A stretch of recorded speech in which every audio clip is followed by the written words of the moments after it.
Amém. Glória a Deus. Paz do Senhor Jesus a todos, amados irmãos, presentes, e também os irmãos e irmãs que nos assistem pela internet, pelas redes sociais. Todos são bem-vindos e que o Senhor, Ele nos abençoe em tudo. Nós vamos hoje dar continuidade ao estudo do livro de Atos. Nós vamos concluir o primeiro, né? Na aula passada, na primeira aula, acho que o pastor estava na igreja de Maricá, o pastor Cleiton, né? Estava na igreja de Maricá, fizemos uma introdução do livro, sobre a questão do autor, né? Muito assim, do que se tem como autor, Lucas, né? Alguns pensavam ser Paulo, mas o consenso é que foi Lucas, é uma continuação do Evangelho de Lucas. Nós vimos isso. E hoje a gente vai, e nós paramos no versículo 14. Então nós vamos concluir, é o que nós pretendemos, o capítulo 1. Nós não vamos entrar hoje no capítulo 2, porque ainda que desse tempo de entrar, é onde vai haver a virada de chave realmente, em termos de, falta um evento para a igreja começar a sair, né? Então eles estão naquela obediência ao Senhor, né? Vamos só fazer uma oração para os irmãos sentarem. Senhor Deus e Pai, nós pedimos a Ti nesta hora toda a assistência do Teu Santo Espírito, que a Tua graça seja sobre nós, conforme está na Tua palavra, que repouse sobre nós o espírito de moderação, Deus, não de covardia ou de medo, mas de temor ao Teu nome, que Tu preenchas, ó Deus, os nossos corações, ó Deus, que Tu fales a cada um de nós, que o Teu Espírito nos ensine, que todos venhamos aprender, ó Deus, um pouco mais de Ti. Abençoa, Senhor, todos que estão participando, ó Deus, e os demais irmãos que, por outras razões, não puderam, mas Tu sabes, ó Deus, em seus locais de trabalho, em alguma viagem. Guarda, Senhor, nossos amados irmãos e irmãs, tudo para a honra e glória do Teu nome. Nós oramos em nome do Teu Filho amado Jesus. Amém. Os irmãos podem sentar. Só para checar, tem microfone para circular? Tem, né? Tá. Não é agora, mas em breve, acho que 2 versículos, ou talvez 3, a gente vai para trabalhar como a gente fazia antes, né? Um pouquinho na EBD, na palavra não, mas na EBD a gente faz isso. Então, estou fazendo uma pequena correção. Na aula passada, a gente viu a importância da obediência ao que o Senhor Jesus tinha dito para receber a promessa, né? Então, qual foi a ordem que o Senhor deu? Permaneçam em Jerusalém até que vocês sejam revestidos do alto de poder, né? E aí nós até citamos, veio na hora uma lembrança, não tinha nem preparado aquilo, de um caso interessante, e eu citei o nome do cidadão, Simei, né? Foi assim que Salomão assume o reino no lugar do seu pai, o seu pai dá algumas instruções para ele. E eu não venho o caso citar os outros, né? Os 3 são 3 personagens que vão morrer, logo no começo do reinado de Salomão, né? Davi já tinha dado orientação a Salomão, dizendo, olha, você saberá como lidar com essas situações. E aí eu dei o exemplo, né? Claro que um é do Antigo Testamento, o outro do Novo. E no caso do Simei, que foi o terceiro que Salomão veio abordar, o Simei, ele tinha amaldiçoado Davi, quando Davi, em algum momento, na ótica humana, estava mais fragilizado com seu exército, porque era seu filho querendo usurpar lá o reino, Absalão, então né? E o Simei amaldiçoa Davi. E o Davi até humildemente diz assim para Deus, quem sabe eu não sou merecedor disso mesmo, né? Eu estou errado para com Deus, e Deus mandou um homem, né, rude aí para me amaldiçoar. Mas a questão é que quando ele morre, Salomão vai tratar com ele. né? Eu estava dando exemplo como é importante, a gente tirou essa lição, a gente obedecer à voz do Senhor, principalmente quando ele diz que tem uma promessa. Ninguém sabia o dia, as coisas vamos ver no capítulo 2, essa descida do Espírito Santo naquela forma, se deu no dia de Pentecostes, mas o Senhor Jesus não disse qual dia seria. Né? Ele ficou 40 dias, ascendeu aos céus, fica em Jerusalém. Se vai ser amanhã, daqui a 10 dias, 100 dias, 300 dias, isso não é com vocês. Fica lá, quem ficar lá vai receber a promessa. Mas o Simei e o rei Salomão disseram assim, olha, Simei, fica em Jerusalém. Se você ficar perto do rei aqui, que sou eu, né, você desenvolve suas atividades, você terá vida. Mas não saia de Jerusalém. Não saia. Foi isso. Né? Passados 3 anos, aí eu me lembro que eu não estava lembrado exatamente o que é que ele perdeu. Eu falei, eu acho que 2 jumentinhos, animais de carga, fugiram e passaram o ribeiro de Cedron, e ele foi buscar. E já não eram os termos de Jerusalém ali, já era a região até da Filistia. Mas, na verdade, são 2 escravos. Era só isso que eu queria corrigir, porque pode entrar numa playlist, e aí quem for assistindo vai vendo, né? Tá? Então foram 2 escravos. O que é que ele fez? Ele não comunicou ao rei, não falou nada. Porque eles mesmos tinham acordado de que no dia que ele saísse, morreria. E ele diz para o rei Salomão, boa esta palavra, rei, assina embaixo. Mas quando os escravos fogem, ele vai escondido do rei. Né? Qual outro princípio que nós tiramos? Você não consegue esconder nada do rei Jesus, amado. Não pensa que você... Ele mandou ficar em Jerusalém, mas tem um negócio do meu interesse, e o meu interesse está acima do de Jesus. Ele mesmo se sentenciou à morte. Foi só o contrastezinho. Então, fazendo essa correção, foram 2 escravos, tá, irmão? 2 escravos. E ele pesou, olha como o homem é imprudente, ele pesou que resgatar esses 2 escravos que trabalhavam para ele, valia a pena correr o risco de perder a vida. Como se o rei não fosse saber disso. Então, feita essa correção, irmãos, nós vamos ler. Podem ficar sentados, que nós já oramos, a partir do versículo 15 do capítulo 1 de Atos. Vamos ler até o 26, tá? Nós estudamos até o 14. Fizemos a introdução, as explicações, e vamos até o 14. Então, Atos, capítulo 1, versículo 15, diz... Eu vou ler na minha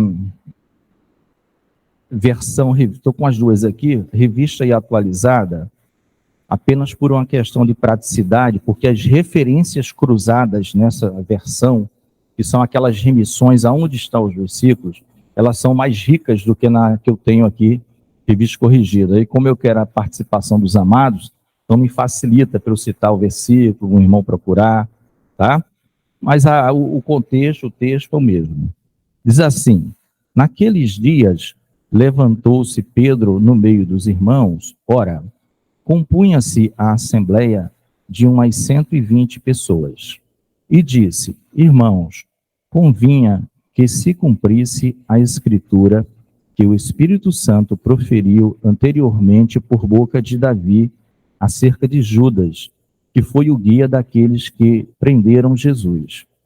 Porque ele era contado entre nós e teve parte neste ministério.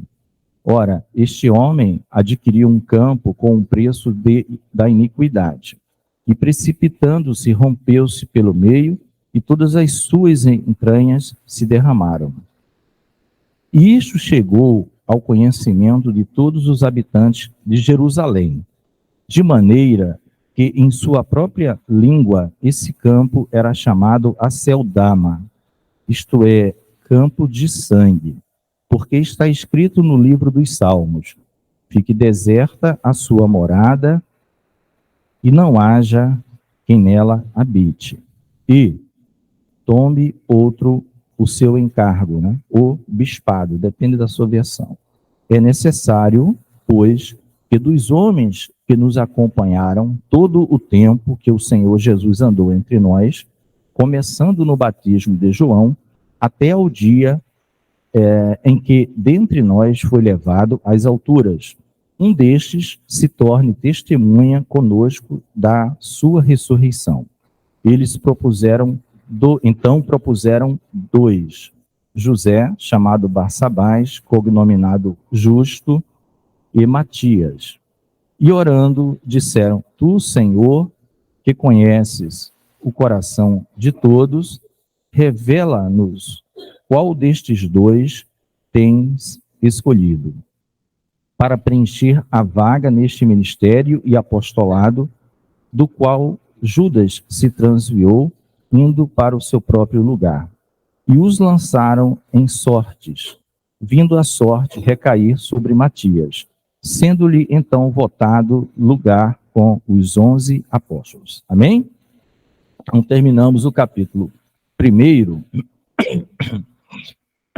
Então, vamos ver aqui algumas coisas importantes que aconteceu. Nós vimos que eles voltaram, então, estavam no Monte das Oliveiras, voltaram para Jerusalém, caminho de um sábado, né? Nós explicamos o que é o caminho de um sábado para os irmãos aqui, né? Cada um tem uma definição, mas todas são muito próximas uma da outra. A questão do caminho de um sábado, a distância do caminho de um sábado, né? Nós vimos, né, para a nossa alegria, no versículo 14, que os irmãos do Senhor Jesus também já estavam ali, né? Eles tinham se convertido, faziam parte daquela assembleia, aqueles meio-irmãos, né? Aí realmente filho de José e Maria. E aí dentre eles, Tiago e Judas, por exemplo, que escrevem as epístolas. Judas e o Tiago, que não é o apóstolo, né? Embora ele tenha se tornado apóstolo, mas não como aqueles dos 12 primeiros, os irmãos estão lá. E Judas. E vocês vão ver, lendo o próprio Tiago e Judas, vocês vão ver que eles se referem dessa forma. Irmão do Senhor, tal. Eles nunca se arvoram no sentido de se achar, sou irmão. Não, eles sempre se colocam como servo do Senhor Jesus, né? Eles entenderam muito bem. Então, Pedro, ele se levanta no meio desses irmãos, e a Bíblia diz que era aproximadamente 120 pessoas. Tá? Alguns comentaristas, eles usam, cravando que eram 120, mas eu tenho a impressão que nenhuma versão fala do número exato. Todas falam algo como próximo a 120. Tá? Então, pode ser 119, pode ser 121, pode ser 118, mas com certeza, se está registrado esse número, era algo em torno disso. Não era 200, não faz sentido, era, né, quase 120, tinha 200, nem eram 10, né? Então é muito próximo disso. Pedro se levanta no meio dos irmãos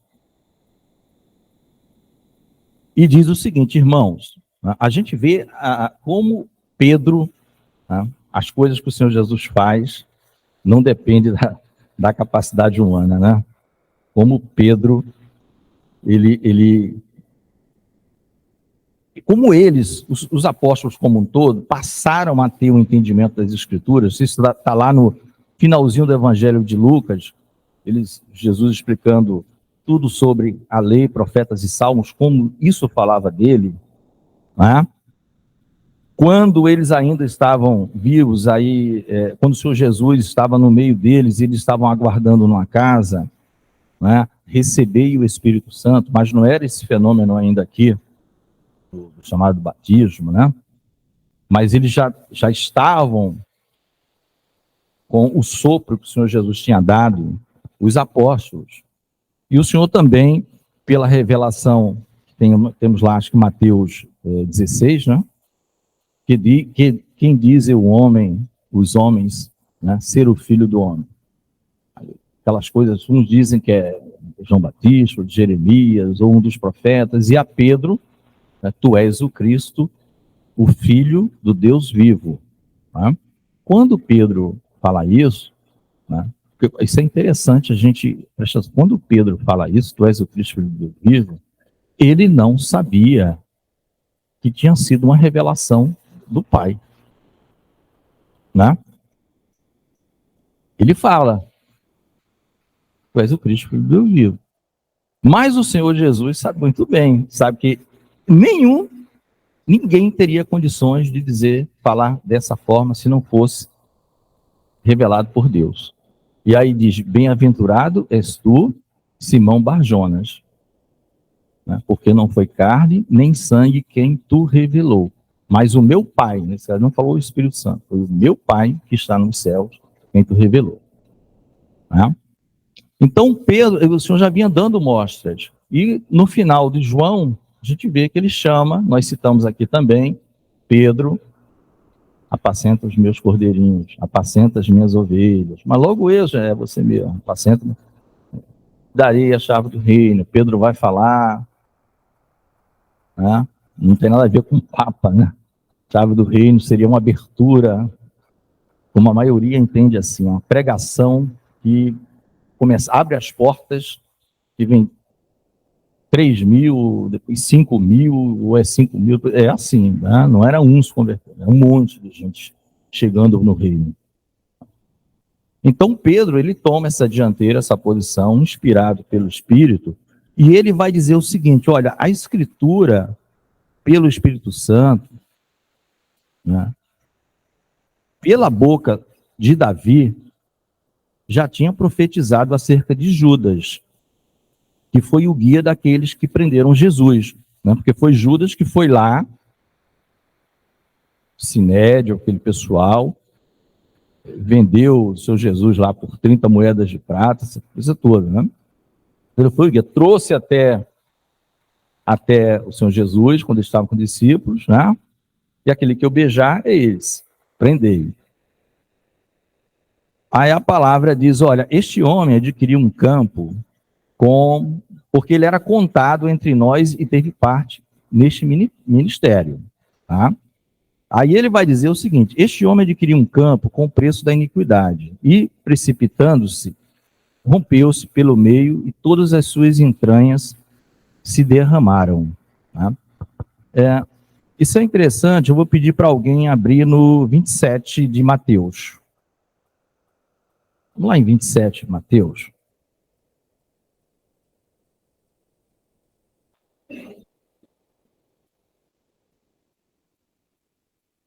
Deixa eu ver aqui o...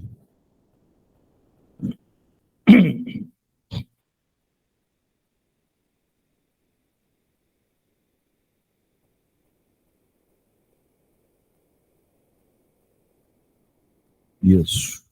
Quem pode ler o 27? Tem o microfone, Claudinha vai ler?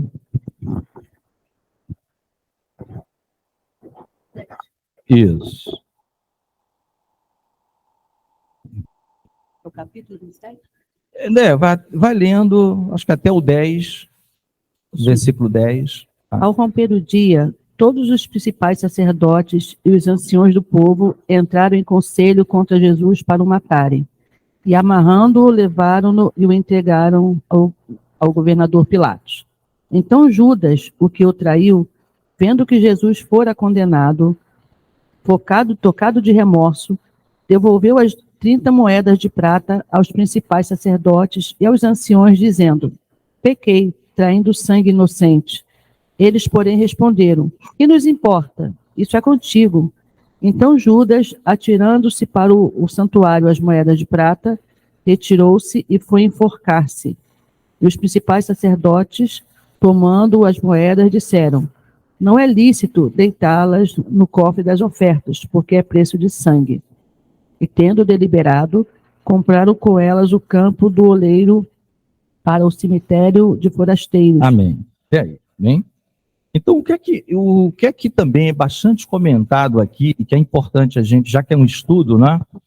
É a questão de o que é o único, se eu não me engano, é o único evangelho que fala que aconteceu com Judas. O que é que ele diz aqui, Claudinha, que você que leu aí no versículo 5? Versículo 5. Então Judas, atirando para o santuário as moedas de prata, retirou-se e foi enforcar-se. Enforcar, isso aí. Então, aqui em Mateus, né, a gente vai ter aquela visualização do que está escrito, como alguém que pegou uma corda, fez todo um preparo, né, e colocou lá a cabeça, calculou uma distância do solo para não tocar e, né, se enforcou, né? Um negócio terrível. Quando chega aqui em Atos, né, Pedro vai dizer aqui no versículo 18, ora, este homem, Judas, adquiriu um campo com preço da iniquidade. A gente vai discutir isso aqui também bem rapidamente, porque nós vimos aqui que foram os sacerdotes, não é isso? Eles compraram um campo para ser um cemitério de estrangeiros, de forasteiros estrangeiros, tá? E precipitando-se, rompeu-se pelo meio e todas as suas entranhas se derramaram. Tá? Então, alguns perguntam, ele se enforcou ou ele se arremessou de algum lugar, né? As suas entranhas são as tripas mesmo, aqui, essa região intestinal, se abriu e foi tudo exposto para fora. Tá? O que eles entendem, a maioria dos comentaristas, é que sim, as duas coisas aconteceram, porque não teria sido um enforcamento comum num quarto, numa sala, ele teria se jogado de alguma forma em que não só ele foi enforcado, como ele se arrebentou fortemente, de alguma maneira, em pedras, e foi esfacelado. Foi esfacelado, tá? Então isso é importante, que a gente está estudando a Bíblia, não é isso? Então esses detalhes detalhes de estudo, dificilmente em pregação a gente vai ter essa oportunidade, tá? A gente vê isso. Então quando Pedro está falando isso, ele inclusive vai dizer que isso foi notório em toda Jerusalém. Um negócio notório, então não era, não há nenhuma contradição, tá? Eu acho que Judas diz assim, eu vou arrumar opção A e opção B, se eu não morrer de um jeito, eu morro de outro, porque a coisa trair sangue inocente, e depois que ele traiu, o sacerdote disse, o problema é teu. O problema é teu agora, você já fez, não fui eu que traí, sacerdote, né? Não fui eu que traí. Fala, minha irmã. Eu penso assim, que Judas realmente, as palavras de Jesus não entraram no coração dele, porque por mais que ele tivesse errado, eu creio que se ele tivesse se arrependido de coração... Tá ligado o microfone da Claudinha? Tá, né? Tá. Eu creio que se ele tivesse ido até Jesus, arrependido, pequei, Senhor, tem misericórdia, eu creio que ele teria sido perdoado, né? Mas acho que assim, a palavra não entrou nele, porque Jesus falou o seguinte, ainda que o homem peque, né, 7 vezes, 70 vezes 7, a questão do perdão. Tudo isso não entrou no coração dele.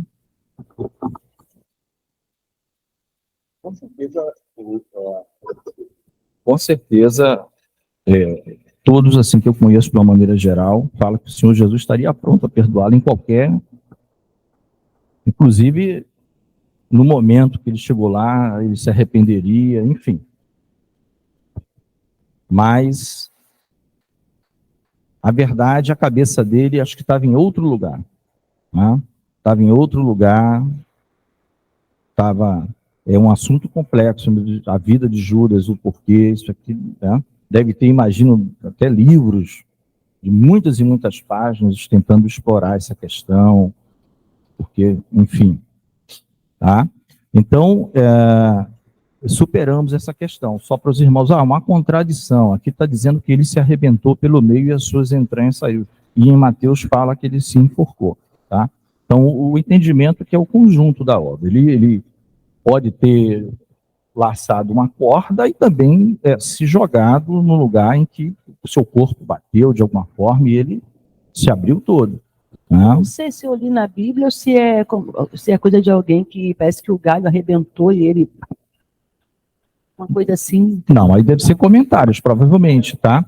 A Bíblia não. Você deve ter lido, ou provavelmente, como eu falei para você, tem bastante comentário sobre as hipóteses, né, em que isso poderia ter acontecido.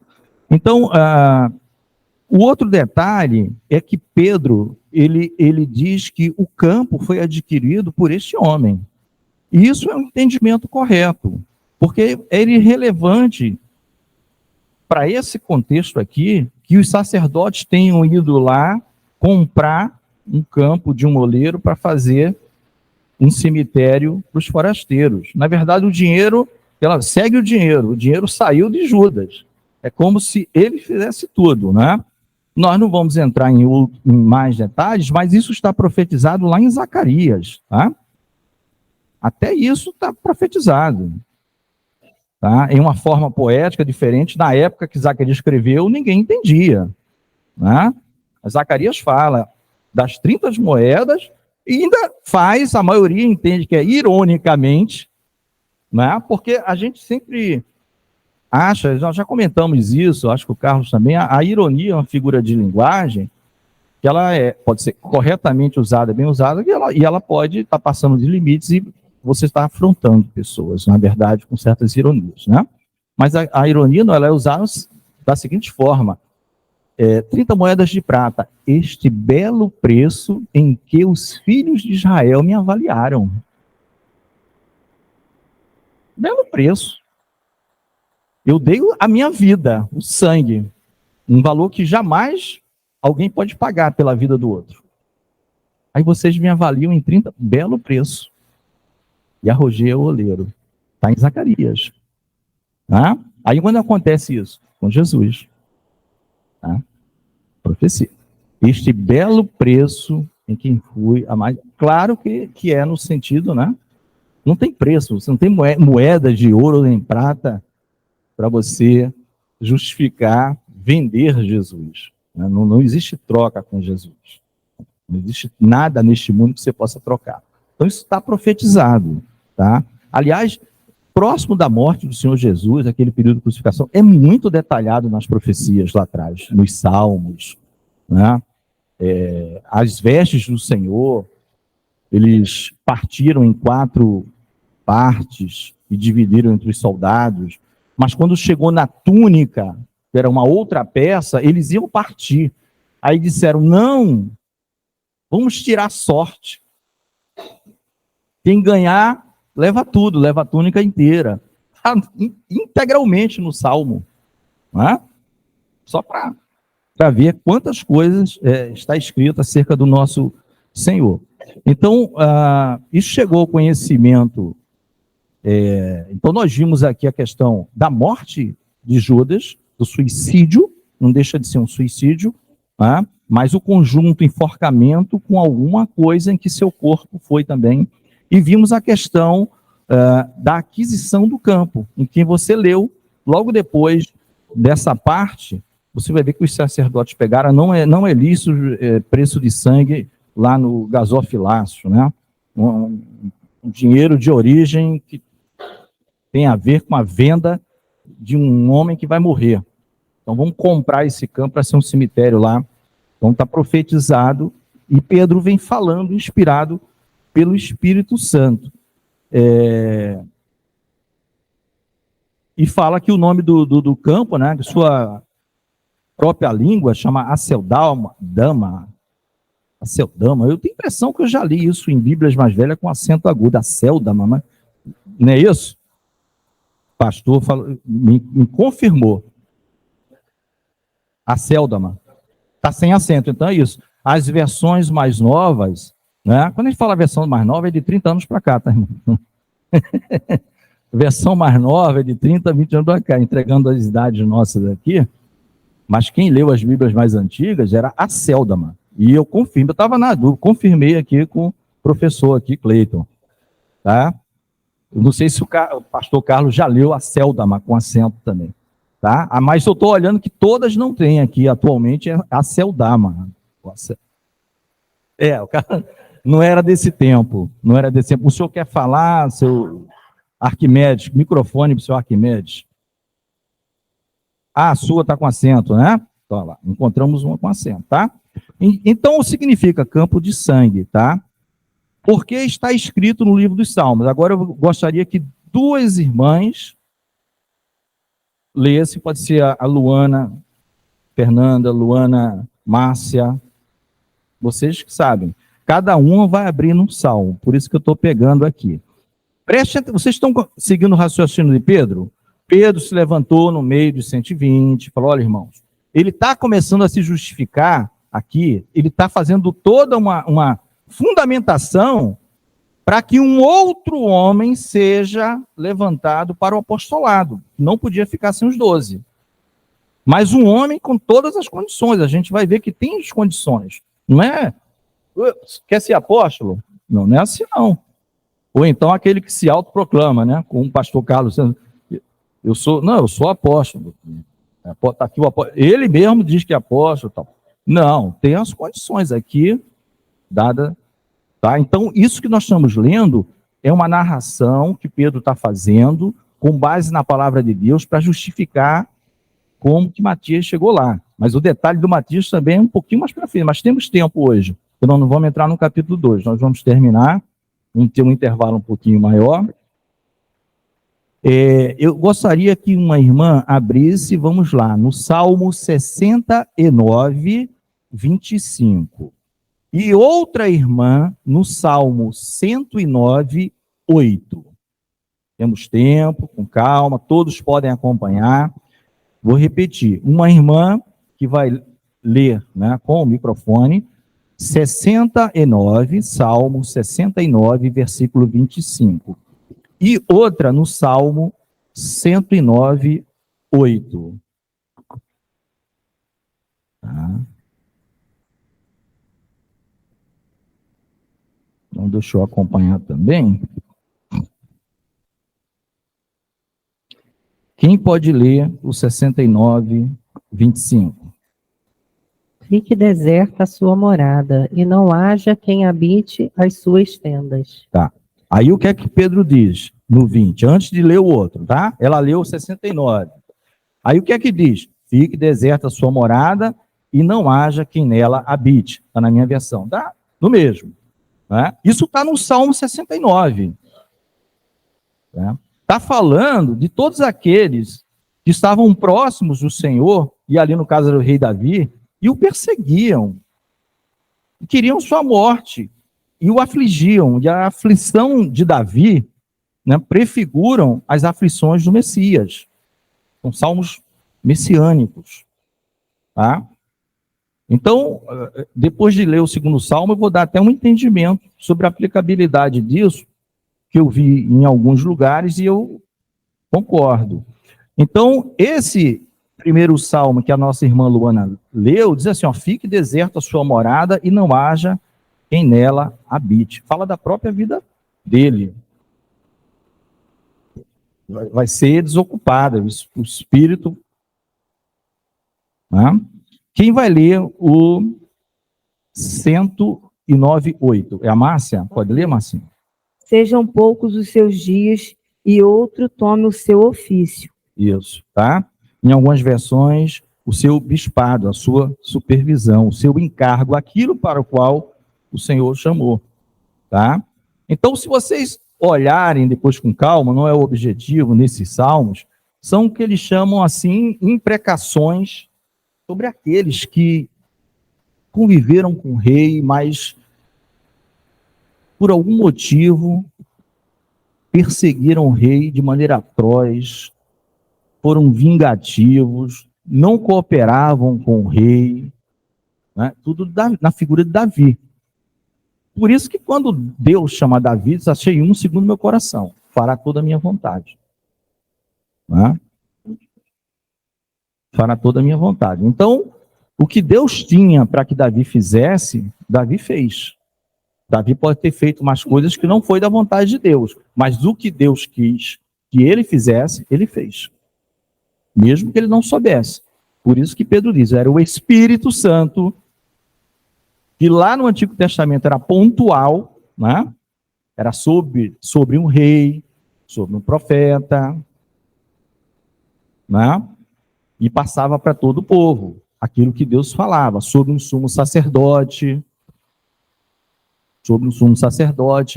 Então, essas coisas, irmãos, vocês veem que são muito fortes. Se vocês forem ler esses salmos, vocês vão ver a aflição, o sofrimento, e vocês vão ver as imprecações, quer dizer, é como se fosse quase uma maldição sobre aqueles que fazem isso, né? Agora, como é interessante, hoje,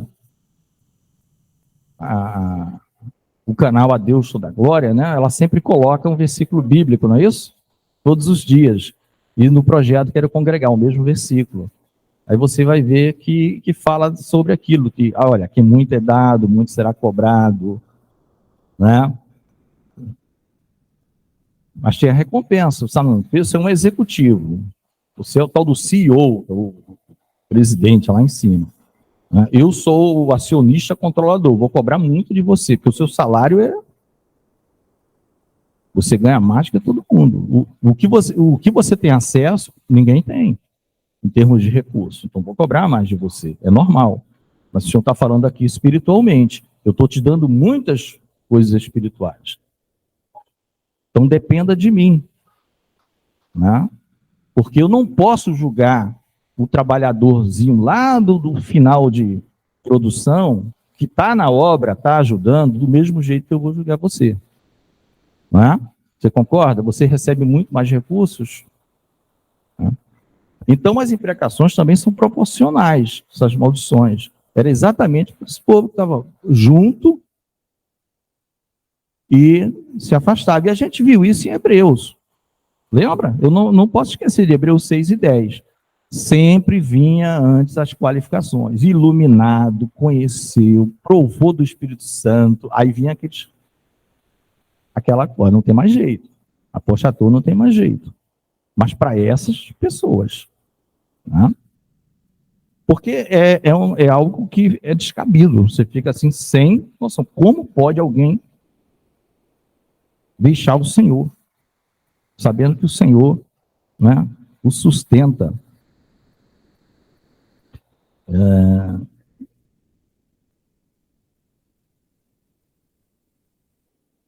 Temos também, irmãos, então, as duas coisas. Aí Pedro vai dizendo, ó, fica deserto, sua morada não haja que nela habite, mas tome outro o seu encargo. Então, o que é que Pedro entendeu? Judas se enquadra nisso aqui. Ele fez isso aqui. Mas se deve outro tomar o seu bispado ou encargo, é necessário, aí vem o versículo 21. O versículo 21 do Atos vai dizer sobre uma necessidade. Não é facultativo, assim. Pedro entendeu que era necessário, tá?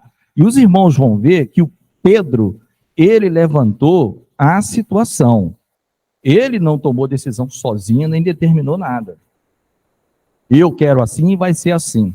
Não foi isso, não. Era no conjunto. Ele foi aquele que abriu a boca e falou para alguém, para todo um colegiado de irmãos. E os irmãos vão ver isso, quando Pedro escreve, ele sempre se coloca dessa forma. Né? Quando ele escreve dizendo aos presbíteros, como eu também, Pedro, sou presbítero, lá na carta dele, né? Ele não fala, não, porque eu sou apóstolo acima de vocês, presbítero. Não, eu também sou presbítero. É necessário, pois, que... Aí nós vamos ver a condição do substituto. O substituto dos varões que conviveram conosco todo o tempo em que o Senhor Jesus entrou e saiu dentre nós, começando desde o batismo de João. Então tinha que ser alguém que estava junto do grupo desde a época que João estava vivo, batizando. Jesus foi batizado, depois foi a tentação, né? Ele sai dali e vai para a tentação no deserto.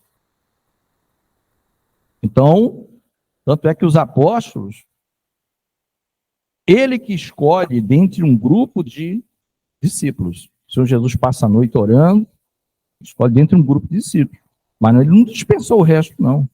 Não, todo mundo está junto. Então, a primeira condição, ter estado com eles ali.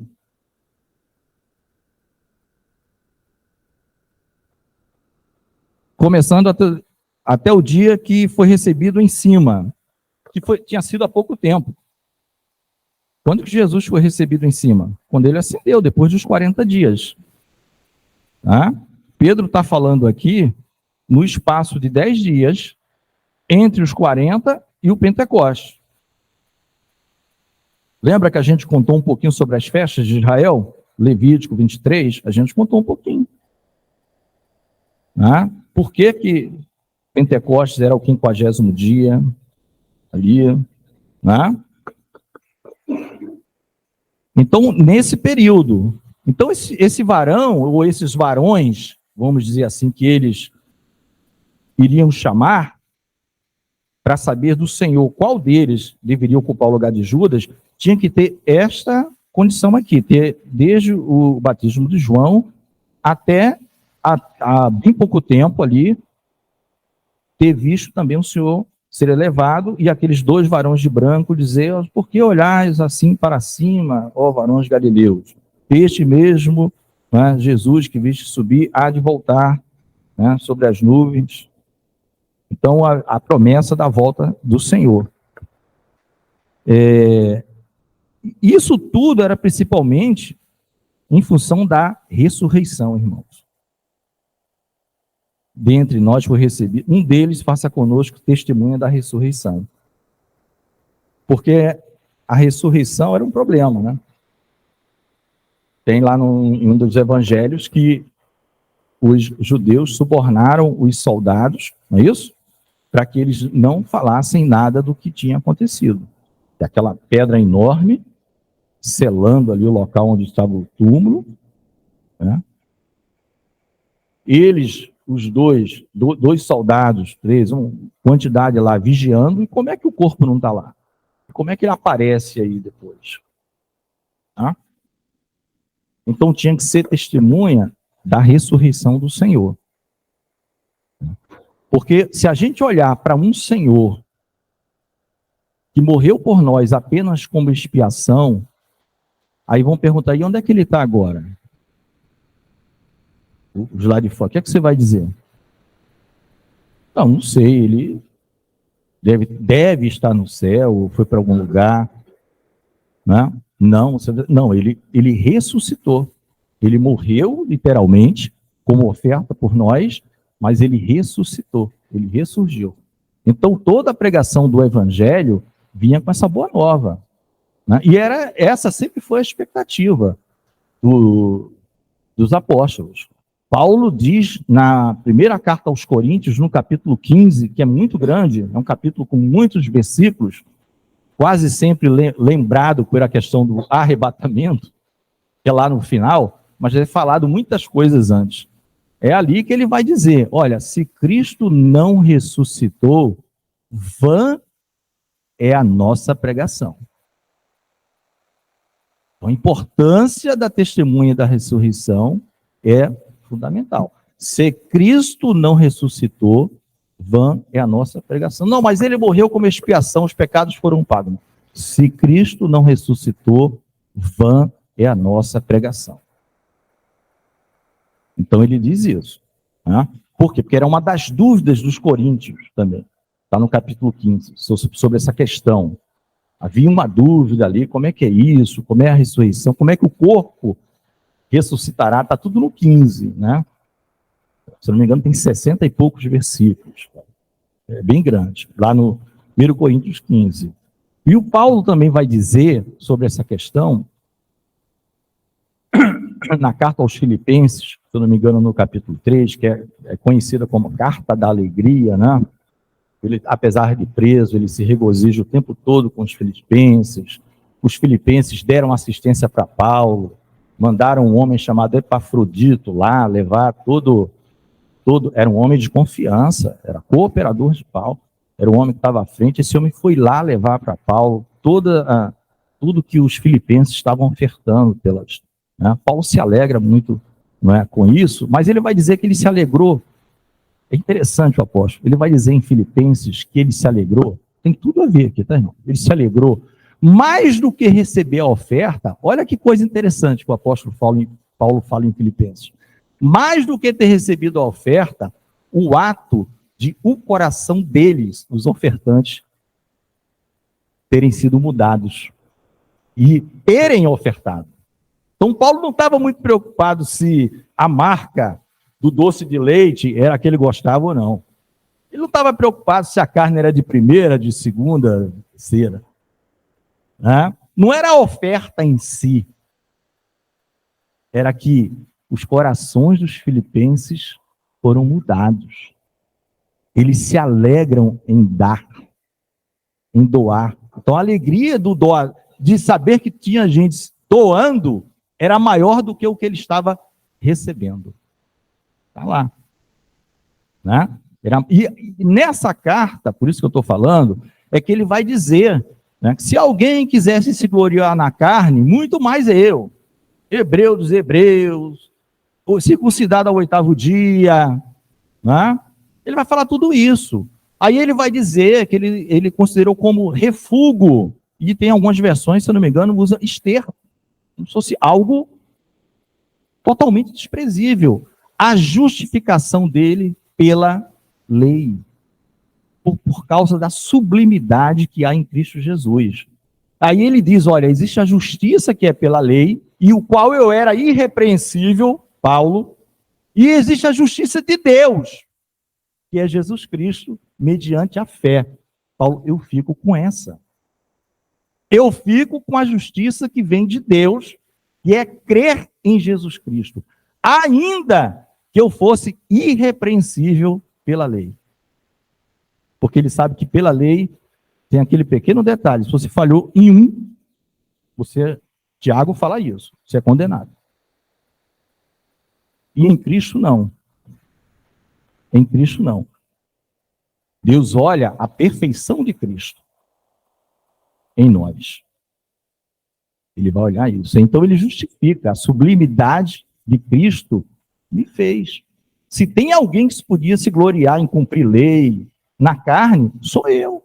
Benjamita, circuncidado ao 8º dia, hebreus de hebreus.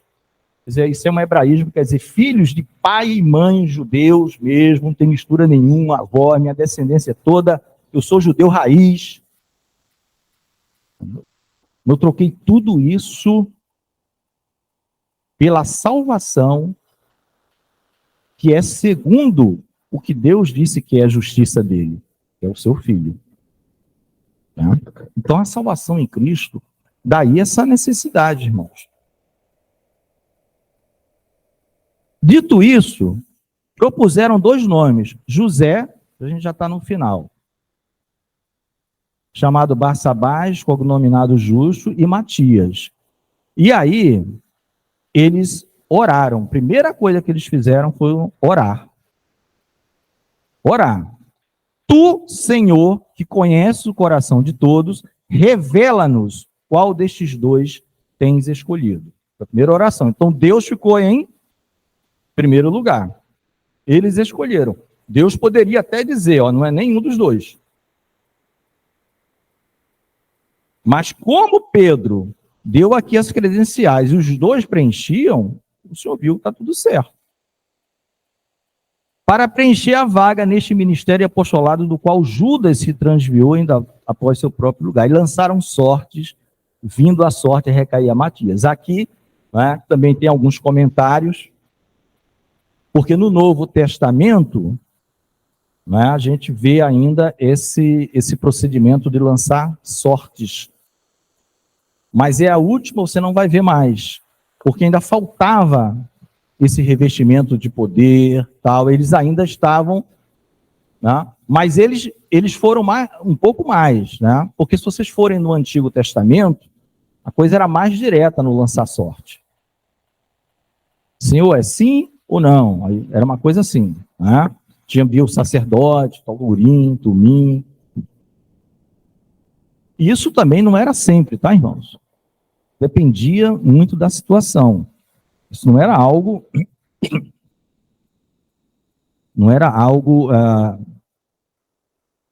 tão corriqueiro. Então, eles lançaram sorte, né? E o próprio, acho que o Shed, ele fala em algum lugar, que era como se fosse uma pedrinha branca e uma preta.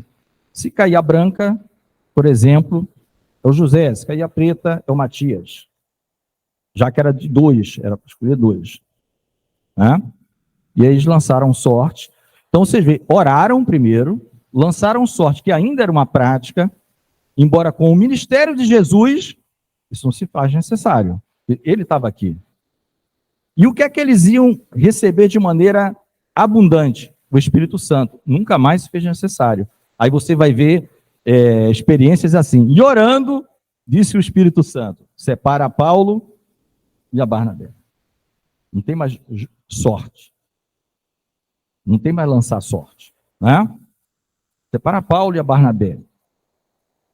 Passa para Macedônia. Teve um sonho, foi o Espírito que deu. Passa para Macedônia. O Espírito começou a guiar, eles começaram a entender. Era algo progressivo. Tanto é que para a parte dos gentios, foi progressivo. Teve que ter uma assembleia no capítulo 15 do livro de Atos, em Jerusalém, para todo mundo chegar ali num consenso, e o Tiago, que está liderando aquela reunião, vai dizer, olha, aprove o quis o Espírito Santo e nós, comissionados por Cristo, que não se imponha nenhum peso, nenhuma carga sobre os gentios, a não ser, aí fala, abster-se da prostituição, do sufocado, do sangue, da fornicação, só isso. Não manda eles guardarem mais nada. Se fizerem isso, irão bem. Então você vê a mudança. Né? Mas mesmo assim, houve um temor, uma oração ao Senhor, dizendo, Senhor, nós não sabemos não, mas o Senhor conhece os corações. Né? E aí a sorte caiu sobre Matias. E detalhe, depois que caiu sobre Matias, para a gente terminar, podemos ficar de pé só para a gente, faltam quase 10 horas. Depois que lançaram a sorte sobre Matias, teve votação, irmãos. Eles sabiam da comissão e da autoridade que o Senhor Jesus Cristo tinha dado a eles. Teve votação. O que é votação? Era mais ou menos assim. Apóstolo Carlos, por exemplo, tudo bem para o senhor que seja o Matias?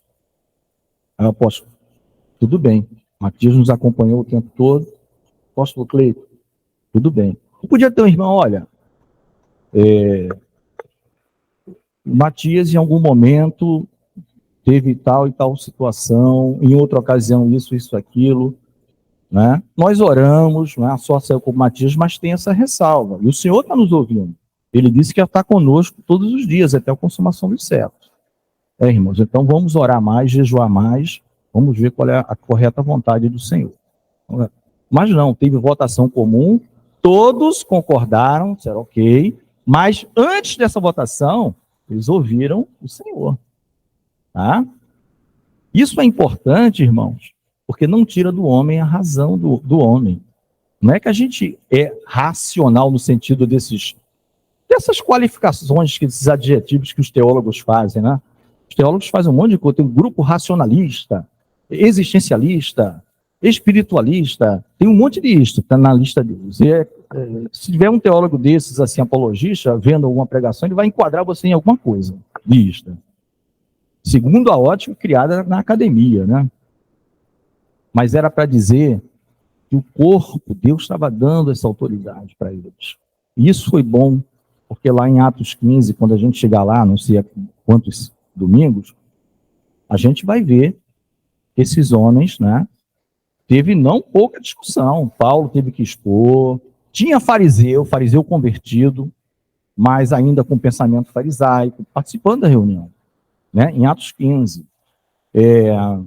Pedro falou, mas quem teve, nesse caso, a preeminência em Atos 15 foi Tiago, irmão do Senhor. Né? E aí sim, houve a unanimidade, e quando colocou o Espírito Santo, olha, houve por bem tanto ao Espírito Santo como a nós. Não mais lançaram sortes. Então, esse foi o último evento que eu lembre aqui. E lá em Provérbios 16:33, diz assim, ó, acho que a sorte se lança sobre o regaço.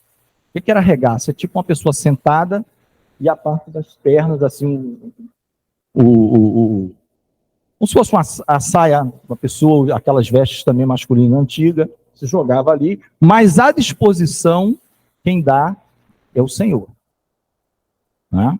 Então, eles estavam ligados ao Senhor, não estava com nenhum tipo de coisa pagã no meio. Nada disso.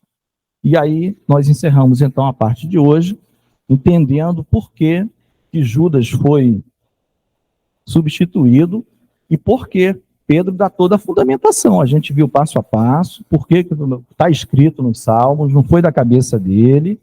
Né? O Senhor concordou, o Senhor estava observando tudo, como está até hoje, o Senhor está observando o nosso culto, o Senhor está observando o culto em outros lugares, né? Está observando tudo. Amém? Que o Senhor nos abençoe. Eu vou passar.